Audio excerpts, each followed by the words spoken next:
सहकार मंत्री बाबासाहेब पाटील आज कोल्हापूर दौऱ्यावर आले होते। यावेळी माध्यमांशी बोलताना त्यांनी ज्या सहकारी संस्थांच्या संचालक मंडळाची मुदत संपली आहे त्या सहकारी संस्थांना निवडणुकीसाठी मुदतवाढ द्यायची नाही असा निर्णय राज्य सरकारनं घेतला असल्याचं स्पष्ट केलंय।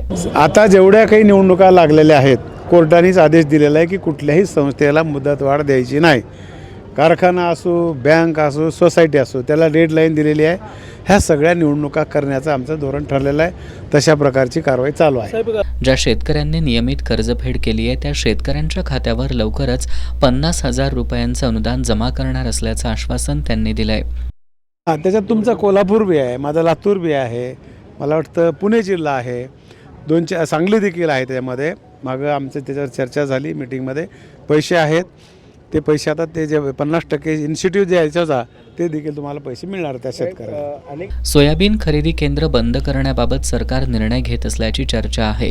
यावर बोलताना त्यांनी सोयाबीन अजूनही मोठ्या प्रमाणात शिल्लक राहिलं असून सोयाबीन खरेदीसाठी मुदतवाढ देण्याचा प्रयत्न करणार असल्याचं सांगितलं। मागल्या वेळेस देखील तुम्ही दादांनी बोललेलं ऐकायला असं, आमच्याकडे सोयाबीन बंपर क्रॉप आहे, कॅश क्रॉप आहे। सरकारने त्याच्यामध्ये देखील बरंचसं काम केलं आहे। मध्ये देखील सोयाबीनच्या संदर्भामध्ये आम्हीच सांगितलं होतं की बाबा अजून माल खूप राहिला आहे आणि त्याच्यासाठी बारदानाही नव्हता, बारदानाही घ्यावा आणि मुदतवाढ दिली आहे। अजूनही गर्दी कमी झाली नाही।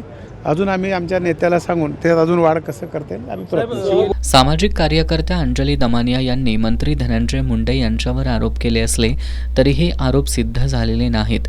आरोप सिद्ध झाल्यावर मंत्री मुंडे यांच्या कारवाईबाबत वरिष्ठ नेते निर्णय घेतील असं सहकार मंत्री पाटील यांनी सांगितलं।